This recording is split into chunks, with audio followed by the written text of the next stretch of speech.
과거 해외에서 한국을 좋아한다고 하면 특이한 시선을 받곤 했습니다. 한국이 어디냐라며 의아해하거나 왜 일본이 아니냐라는 반응이 대부분이었죠. 하지만 지금은 상황이 많이 달라졌습니다. K-팝과 K-드라마의 세계적인 인기, 그리고 글로벌 시장을 선도하는 한국 기업들의 혁신적인 기술력 덕분에 한국의 국제적 위상이 날로 높아지고 있기 때문입니다.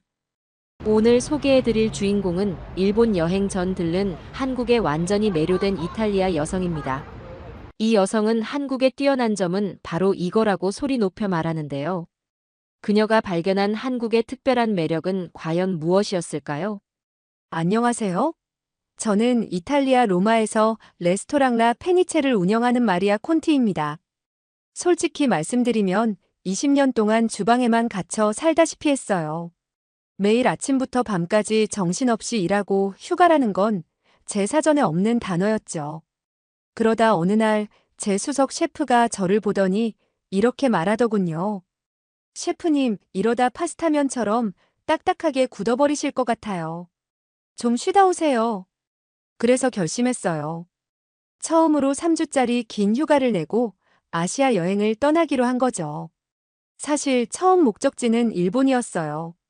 그런데 한국을 경유하게 됐는데 이게 웬걸 인천공항에 도착하는 순간부터 저는 완전히 매료되고 말았어요. 세계 여러 나라를 다녀봤지만 이렇게 세련되고 편리한 공항은 처음이었거든요. 로마 공항에서는 수화물 찾는 데만 1시간씩 기다리는데 여기는 20분도 안 걸렸어요. 공항철도를 타고 서울로 들어가는데 기차가 마치 우주선 같더라고요. 처음 서울 시내에 들어섰을 때 제 눈을 의심했어요. 밤 10시가 넘었는데 도시가 완전히 살아있는 거예요. 로마였다면 다들 집에 가서 와인 한잔하면서 쉬고 있을 시간인데 거리는 사람들로 가득하고 식당들은 문이 활짝 열려 있고 도시 전체가 마치 축제처럼 활기가 넘쳤죠. 호텔에 체크인하면서 직원에게 물어봤어요. 한국 사람들은 안 주무시나요? 그랬더니 직원이 웃으면서 하는 말이 아, 지금은 아직 이르죠. 진짜 야식 타임은 이제 시작이거든요. 정말 재미있는 나라라는 생각이 들었어요. 그리고 제가 이제부터 들려드릴 한국에서의 경험은 제 요리관과 음식 문화에 대한 생각을 완전히 바꿔놓았어요. 20년 동안 요리사로 일하면서 세계 각국의 음식을 연구해왔다고 자부했는데 이건 정말 충격이었어요. 제가 알던 음식 문화의 개념이 완전히 깨지는 순간이었죠. 제가 처음 한국의 배달 문화를 경험한 날은 절대 잊을 수 없을 것 같아요. 시차 때문에 새벽 3시에 눈이 번쩍 떠졌는데 배가 너무 고파서 뒤척이고 있었죠. 이탈리아였다면 그냥 굶다가 아침을 기다렸겠지만 체크인할 때 들은 이야기가 떠올라서 용기를 내서 호텔 프런트에 전화를 걸었어요. 저기, 혹시 이 시간에 뭐 먹을 수 있을까요? 제가 반쯤 포기한 목소리로 물어보는데 직원이 너무나 밝은 목소리로 대답하더라고요. 당연하죠. 배달의 민족 아니면 쿠팡이츠로 시켜드릴까요? 그때 전 민족이라는 단어만 듣고 뭔가 엄청난 비상식량 같은 걸 추천하는 줄 알았어요. 알고 보니 그게 배달 앱 이름이더라고요. 직원이 제 방으로 올라와서 스마트폰으로 앱을 보여주는데 세상에 제 눈을 의심할 수밖에 없었어요. 새벽 3시인데 선택할 수 있는 음식이 수백 가지. 이탈리아에서는 늦은 밤에 피자 한 조각 시키는 것도 하늘의 별 따기인데 말이에요. 호기심에 이끌려 김치찌개를 주문했죠. 직원이 30분 안에 도착합니다라고 했을 때 솔직히 반신반의했어요. 25분 후 제 방 문을 두드리는 소리가 들렸고 도착한 건 땀에 젖은 배달기사님이었어요. 어떻게 이 높은 곳까지? 하고 물어보려는데 기사님은 이미 다음 배달을 위해 휙 사라지셨어요. 마치 닌자처럼요. 뜨거운 김치찌개를 받아들고 창밖을 내다봤는데 그때 보니 저희 호텔이 정말 높더라고요. 이탈리아에서는 5층만 돼도 승강기 없으면 배달 거절하는데 한국의 배달기사님들은 마치 스파이더맨처럼 고층 빌딩을 누비고 다니시더라고요. 더 놀라운 건 포장이었어요. 국물이 하나도 안 샜어요. 이탈리아에서 수프 배달시키면 100% 흘린다니까요. 그런데 이건 마치 진공 포장처럼 완벽하게 밀봉되어 있었어요. 심지어 수저랑 젓가락, 깍두기, 물티슈까지. 이래서 한국이 세계 1등이구나 싶었죠. 그리고 맛은 세상에, 셰프인 제가 어떻게 이제야 이런 맛을 경험했나 싶을 정도였어요. 배달 음식이 이렇게 맛있어도 되나요? 이탈리아로 돌아가면 우리 레스토랑도 배달을 해야 하나? 라는 생각까지 들 정도였죠. 그날 이후로 저는 한국의 배달 문화에 완전히 매료되었어요.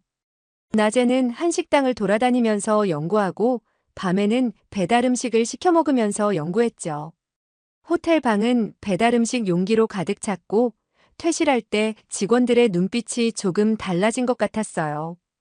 여러분, 제가 처음 명동에 도착했을 때의 충격을 어떻게 설명해야 할지 모르겠네요. 이탈리아의 길거리 음식이라고 하면 피자 조각 하나 들고 걸어가는 게 전부인데 여기는 완전 미슐랭 길거리 버전이잖아요. 처음에 떡볶이 냄새를 맡았을 때가 아직도 생생해요. 빨간 떡볶이를 보고 토마토 소스인가 했다가 한 입 먹고 매워서 헐레벌떡 달린 게 첫날이었죠.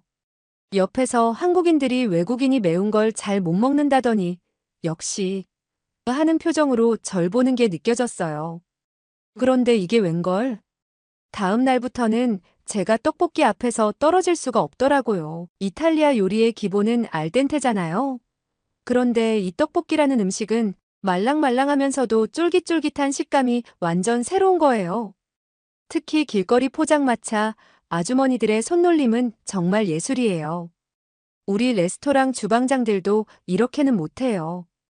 떡볶이 젓는 손놀림이 마치 오케스트라 지휘자 같았어요.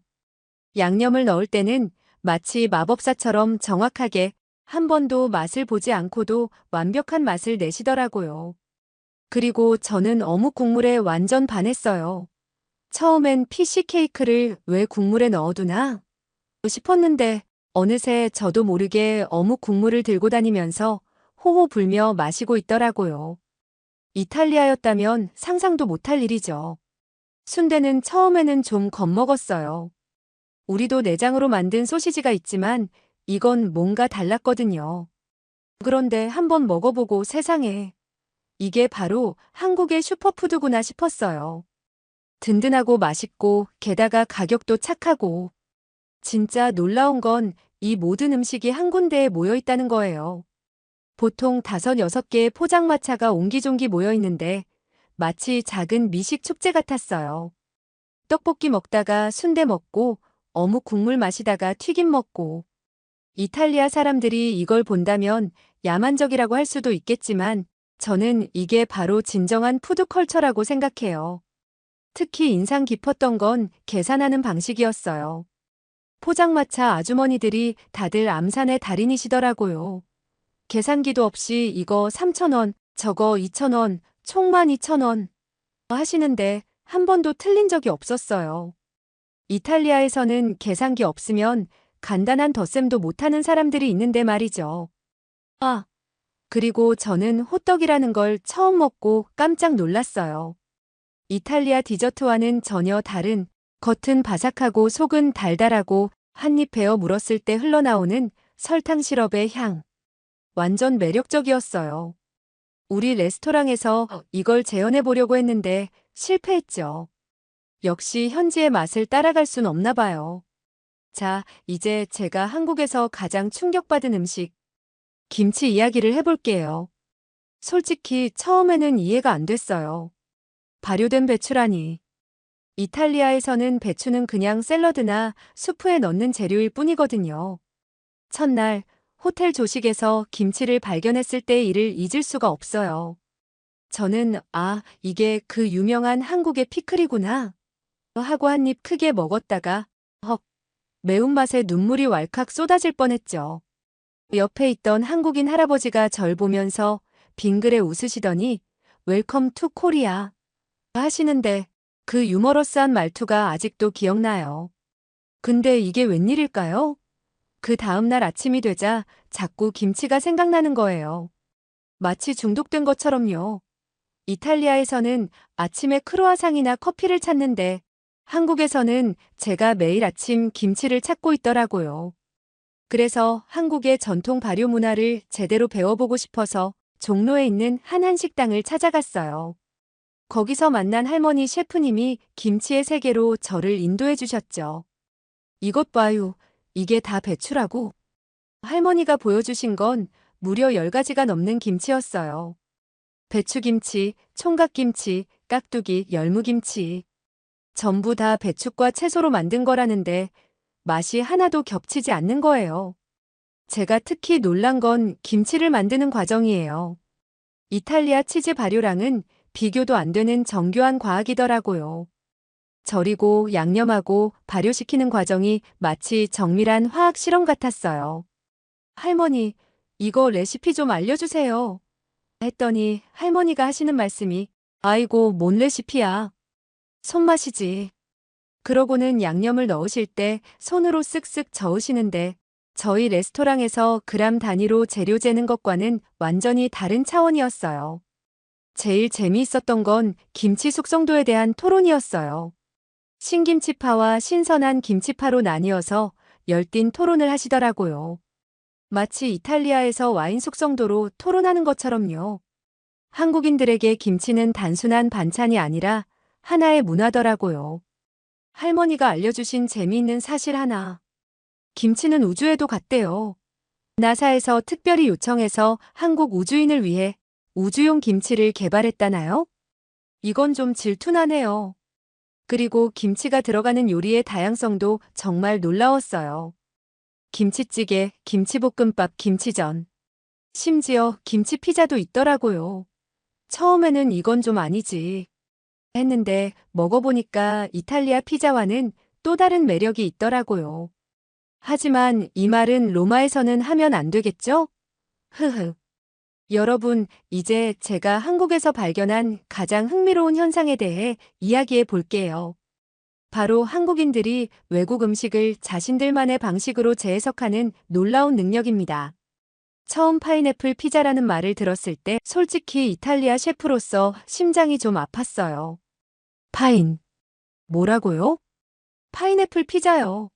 달달한 게 짭짤한 피자랑 완전 잘 어울려요. 그런데 여기서 진짜 놀라운 건 따로 있었어요. 한국인들은 단순히 파인애플을 피자에 올리는 걸 넘어서 완전히 새로운 피자 문화를 만들어냈더라고요. 달달한 고구마 무스를 두른 치즈 크러스트, 허니 소스를 뿌린 도우, 콘마요 토핑. 이탈리아 정통 피자와는 전혀 다른 새로운 음식이 탄생한 거죠. 처음에는 이건 피자가 아니야 라고 생각했어요. 하지만 한국의 젊은이들이 이 새로운 피자를 즐기는 모습을 보면서 생각이 바뀌었어요. 그들은 이탈리아 피자의 정통성에 얽매이지 않고 자신들의 입맛에 맞는 새로운 음식을 당당하게 만들어낸 거예요. 이건 분명 음식 문화의 혁신이죠. 아이스 아메리카노 문화는 더 놀라웠어요. 이탈리아에서 에스프레소는 짧고 강렬한 한 모금이 전부인데 한국에서는 완전히 다른 커피 문화를 발견했거든요. 영하 10도의 한겨울에도 얼음 가득한 아메리카노를 즐기는 모습이 처음엔 이해가 안 됐죠.